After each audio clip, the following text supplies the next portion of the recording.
Hello বন্ধুরা, welcome to job notification Bangla. বন্ধুরা, DM অফিসের মাধ্যমে রাজ্যের রূপশ্রী প্রকল্পে নতুন নিয়োগ শুরু হলো। এখানে তোমরা ছেলে মেয়ে প্রত্যেকেই অ্যাপ্লাই করতে পারবে। আর এখানে স্যালারি রয়েছে পার মান্থ 15,000 টাকা। তো দেখো, এখানে আবেদনের শেষ তারিখ রয়েছে অক্টোবর মাসের 24 তারিখ। তো আজ আলোচনা করব রাজ্যের এই গুরুত্বপূর্ণ চাকরি নিয়ে, যেখানে তোমরা কারা কারা অ্যাপ্লাই করতে পারবে, কারা কারা তোমরা এখানে এলিজিবল রয়েছো, কিভাবে তোমাদের সিলেকশন করা হবে, কত টাকা অ্যাপ্লিকেশন ফিজ রয়েছে, কিভাবে তোমরা অ্যাপ্লাই করবে, সমস্ত কিছু ডিটেলসে আলোচনা করব। তাই ভিডিওটা অবশ্যই শেষ পর্যন্ত দেখতে থাকো। তো তার আগে তোমাদের কাছে একটা রিকোয়েস্ট থাকবে, তোমরা যদি আমাদের চ্যানেলে নতুন হয়ে থাকো আর এই ধরনের চাকরির খবরগুলো নিয়মিত পেতে চাও, অবশ্যই চ্যানেলটা সাবস্ক্রাইব করে পাশে থাকা অল নোটিফিকেশান বাটনটা ক্লিক করে রেখো আর ভিডিওটাতে প্লিজ একটা লাইক করে দিও। তো এই হচ্ছে অফিসিয়াল নোটিফিকেশান। তো নোটিফিকেশানে যাওয়ার আগে বলে রাখি, এখানে তোমাদের অফলাইনে ফর্মটা ফিল আপ করতে হবে, যার জন্য নোটিফিকেশানের সঙ্গে এই অ্যাপ্লিকেশন ফর্মটা দেওয়া হয়েছে। এই অ্যাপ্লিকেশন ফর্মটাই তোমাদেরকে ফিল আপ করে সমস্ত ডিটেলস অ্যাড করে প্লাস সমস্ত ডকুমেন্টস অ্যাড করে নির্দিষ্ট স্থানে কিন্তু সেন্ড করতে হবে। তো এই নোটিফিকেশানটা কোথা থেকে পাবে বলে রাখি, চাইলে এদের অফিসিয়াল ওয়েবসাইট থেকে তোমরা ডাউনলোড করে নিতে পারো। এছাড়া তোমরা ভিডিও ডেসক্রিপশন বক্সে আমাদের টেলিগ্রাম চ্যানেলের লিঙ্ক পেয়ে যাবে, সেখানে তোমরা নোটিশ প্লাস এই নোটিফিকেশান দুটোই পেয়ে যাবে। তো এবার তোমরা ফর্মটা কীভাবে ফিল আপ করবে সেটা তোমাদেরকে দেখিয়ে দিই। সবার প্রথমে এখানে সেলফ অ্যাটাস্টেড করা কালার পাসপোর্ট সাইজের ফটো অ্যাটাচ করে দেবে। মানে অর্থাৎ তোমাদের এখানে ফটো অ্যাটাচ করে তার উপরে অবশ্যই কিন্তু সিগনেচার করে দিতে হবে। তারপরে এখানে তোমাদের নাম দিয়ে দিতে হবে। Apply for the post of, সবার প্রথমে কোন পোস্টের জন্য অ্যাপ্লাই করছো সেটা এখানে লিখে দেবে। তারপরে তোমাদের কি নাম আছে সেটা অবশ্যই ব্লক লেটারে দেবে, ফাদার অথবা হাজব্যান্ডের নাম দেবে, ক্যাটাগরি কী আছে দিয়ে দেবে, ডেট অফ বার্থ কী আছে।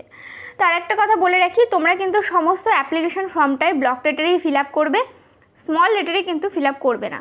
তারপরে তোমাদের বয়স 1/1/2024 কত আছে সেটা দিয়ে দেবে। তোমাদের অ্যাড্রেস দিয়ে দেবে, ভিলেজ, স্টেট যা যা আছে তোমাদের, স্ট্রিট, ব্লক, মিউনিসিপ্যালিটি, সমস্ত অ্যাড্রেসটা তোমাদেরকে এখানে দিয়ে দিতে হবে পিনকোড সহ। ইমেল আইডি দিয়ে দেবে, আর অবশ্যই মোবাইল নাম্বার, ইমেল আইডি ঠিকঠাকভাবে প্রোভাইড করবে, কেননা এর মাধ্যমে তোমাদের কিন্তু সমস্ত যোগাযোগ করা হবে ইমেল আইডি আর ফোন নাম্বারের থ্রুতে। তারপরে এখানে বলা হয়েছে তোমরা ব্লক নাকি মিউনিসিপ্যালিটি এলাকায় বাস করো সেটা তোমাদেরকে এখানে দিতে হবে। যেখানে বাস করো তার ডিটেলস তোমরা এখানে দিয়ে দেবে, ভোটার কার্ড নাম্বার, কোন এরিয়াতে বাস করো, নাম, লোকেশন সমস্ত তোমাদের দিয়ে দিতে হবে। জেন্ডার কী আছে দিয়ে দেবে, রিলিজন, ন্যাশনালিটি এগুলো এখানে দিয়ে দেবে। তারপরে রয়েছে এডুকেশনাল কোয়ালিফিকেশান যা আছে 10 থেকে শুরু করে সমস্তটা তোমরা এখানে দিয়ে দিতে পারো। তারপরে বলা হয়েছে কম্পিউটার নলেজ, এই পোস্টের ক্ষেত্রে কম্পিউটার নলেজ চাওয়া হয়েছে, কেননা এটা অ্যাকাউন্টেন্ট পোস্টে নিয়োগ করা হচ্ছে। বেসিক তোমাদের একটা কম্পিউটার নলেজ থাকলেই অ্যাপ্লাই করতে পারবে, তার ডিটেলস তোমরা এখানে দিয়ে দেবে। কোনো ধরনের এক্সপিরিয়েন্স থাকলে দিতে পারো, না থাকলে দেওয়ার দরকার নেই। তারপর এখানে বলা হয়েছে ডিটেলস অফ এক্সপিরিয়েন্স, যদি কোনো রকম এক্সপিরিয়েন্স থেকে থাকে তার ডিটেলসটা এখানে দিয়ে দেবে, ডেট দেবে, তারপর এখানে প্লেস দেবে, সিগনেচার করবে, সমস্ত অ্যাপ্লিকেশন ফর্ম যেটা থাকছে সেটা সম্পূর্ণভাবে ফিল আপ হয়ে যাবে। তো এবার তোমাদের এখানে ইম্পর্ট্যান্ট ডেটগুলো বলে দিই। তোমাদের এখানে অনলাইন ফর্ম ফিল আপ শুরু হয়ে গেছে, সেপ্টেম্বর মাসের 24 তারিখ থেকে শুরু হয়েছে সকাল 11টা থেকে। আর যার লাস্ট ডেট রয়েছে অক্টোবর মাসের 24 তারিখ পর্যন্ত বিকেল 5টা পর্যন্ত। পুরো 1 মাস সময় দেওয়া হচ্ছে তোমাদের এখানে ফর্ম ফিল আপ করার জন্য, তাই অবশ্যই কিন্তু তোমরা ফর্মটা এখানে ফিল আপ করে দিও। তবে দেখিয়ে দিই নোটিফিকেশানটা কোথা থেকে রিলিজ করা হয়েছে। তো দেখো, নোটিফিকেশানটা রিলিজ করা হয়েছে government of West Bengal, office of the district magistrate and collector, পশ্চিম মেদিনীপুর ডিস্ট্রিক্টের তরফ থেকে। তোমাদের যে লোকেশন রয়েছে সেটা পশ্চিম মেদিনীপুরেই থাকবে। আর তোমাদের এখানে নিয়োগ করা হচ্ছে district project management unit Rupashree cell, অর্থাৎ রূপশ্রী প্রকল্পে নিয়োগ করা হচ্ছে ডিএম অফিসের মাধ্যমে। তো তোমাদের এখানে যে নিয়োগ করা হচ্ছে আর কোন পোস্টে নিয়োগ করা হচ্ছে এবার তোমাদেরকে দেখিয়ে দিই। তো দেখো, বলা হয়েছে তোমাদের যে ফর্মটা রয়েছে সেটা বলা হয়েছে last date of submission of the application from up to 5:30 on 24/10/2024, অর্থাৎ তোমাদের লাস্ট ডেট রয়েছে 24/10/2024 5:30টার মধ্যে ফর্মটাকে সাবমিট করতে হবে। পোস্টের নাম রয়েছে অ্যাকাউন্টেন্ট, এই পোস্টে তোমাদের নিয়োগ করা হচ্ছে।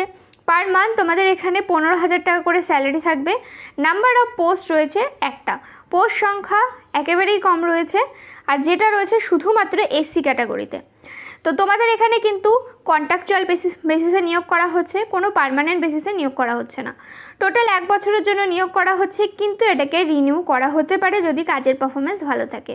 তো দেখো এই যেই পোস্টগুলো থাকে, এই পোস্টের ক্ষেত্রে একটাই কথা বলবো, তোমাদের যদি ফাইন্যান্সিয়ালি ডিপেন্ড হতে হয়, তোমরা যদি কিছু পড়াশোনার পাশাপাশি কোনো কাজ করতে চাও, চাইলে কিন্তু এখানে তোমরা অ্যাপ্লাই করতে পারো, কেননা এগুলো সরকারি সেক্টর রয়েছে, তোমাদের সিভি আরও বেশি স্ট্রং হবে এখান থেকে যদি তোমরা অভিজ্ঞতা অর্জন করো তবে।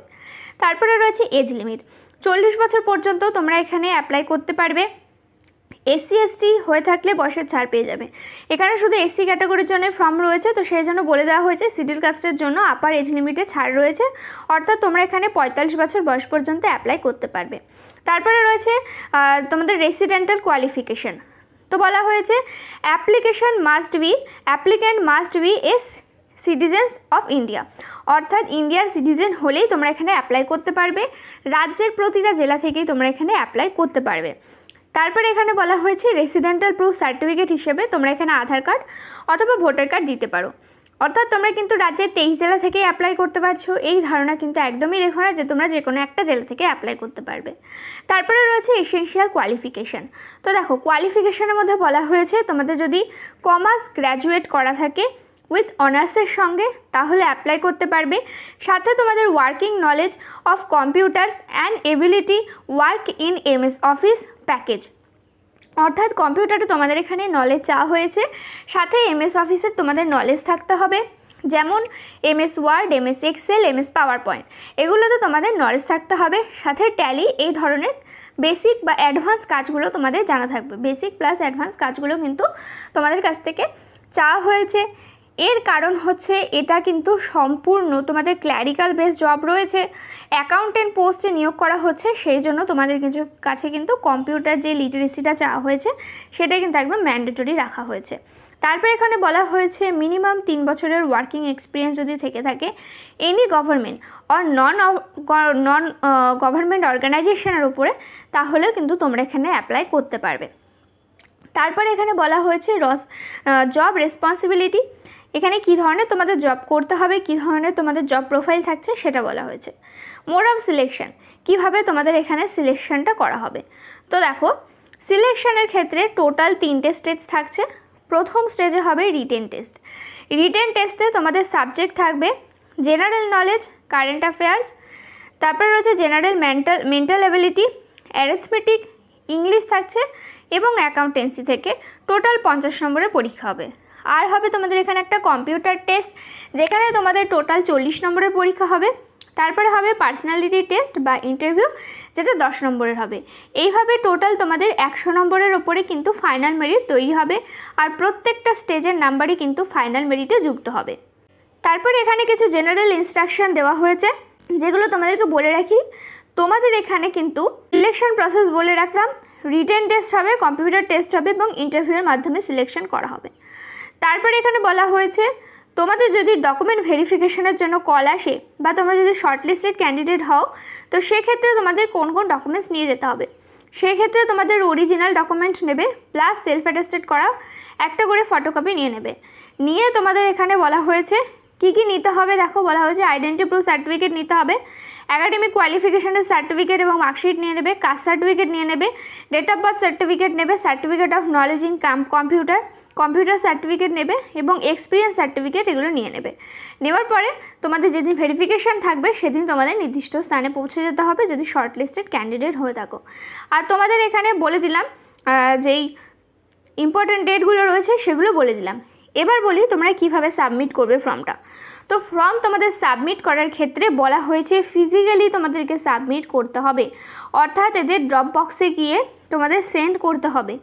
তাই এটা কিন্তু সবথেকে একটা বাজে কাজ করেছে, কেননা তোমাদের কিন্তু প্রত্যেকটা জায়গা থেকেই অ্যাপ্লাই করতে পারবে, পুরো পশ্চিমবঙ্গ থেকে অ্যাপ্লাই করতে পারবে, কিন্তু যখন ফর্মটা সাবমিট করতে চাইছো সেক্ষেত্রে তোমরা কিন্তু এখানে পোস্ট অফিসে সাবমিট করতে পারবে না। সাবমিট করতে গেলে তোমাদের ফিজিক্যালি গিয়ে এদের ড্রপ বক্সে গিয়ে ড্রপ করে আসতে হবে। তো সেক্ষেত্রে তোমরা যারা শুধুমাত্র পশ্চিম মেদিনীপুরের বাসিন্দা রয়েছো তাদের ক্ষেত্রে এখানে অ্যাপ্লাই করা সম্ভব। তো যারা পশ্চিম মেদিনীপুরের বাসিন্দা রয়েছো তাদের কাছে একটা সুযোগ রয়েছে, চাইলে তোমরা অ্যাপ্লাই করতে পারো। আর তোমরা যারা অন্য জেলা থেকে ভিডিও দেখছো তারাও কমেন্ট করে জানিও তোমরা কোন জেলার আপডেট জানতে চাইছো, সেই অনুযায়ী কিন্তু তোমরা অবশ্যই সমস্ত ভিডিও পেয়ে যাবে, সমস্ত আপডেট পেয়ে যাবে। তো কোথায় তোমরা ড্রপ করবে দেখো বলা হয়েছে, at the office of Rupashree প্রকল্প under DPMU Paschim Medinipur situated in the PUP building. এই যে অ্যাড্রেস রয়েছে এখানে গিয়ে তোমাদের এদের ড্রপ বক্সে গিয়ে ড্রপ করে আসতে হবে। এইভাবে কিন্তু তোমাদের ফর্মটা সাবমিট করতে হবে। এছাড়া কিন্তু কোনো রাস্তা রাখেনি, কুরিয়ার বা পোস্ট অফিস কোনোভাবেই তোমরা কিন্তু সাবমিট করতে পারবে না, ফিজিক্যালি গিয়ে তোমাদেরকে সাবমিটটা করে আসতে হবে। তো এই ছিল আজকের ভিডিওটা। তোমরা যদি ইন্টারেস্ট থাকো, এলিজিবল হও, অবশ্যই কিন্তু অ্যাপ্লাই করতে পারো। কোনো ধরনের প্রশ্ন থাকলে আমাদের কমেন্ট করে জানিও। ভিডিওটাতে প্লিজ একটা লাইক করে দিও। চ্যানেলে নতুন হয়ে থাকলে চ্যানেলটা সাবস্ক্রাইব করে পাশে থাকো অল নোটিফিকেশান বাটনটা ক্লিক করে রেখো। এখানে তোমরা নিয়মিত রাজ্য কেন্দ্রের সমস্ত চাকরির আপডেট পেয়ে যাবে। দেখা হচ্ছে পরের ভিডিওতে।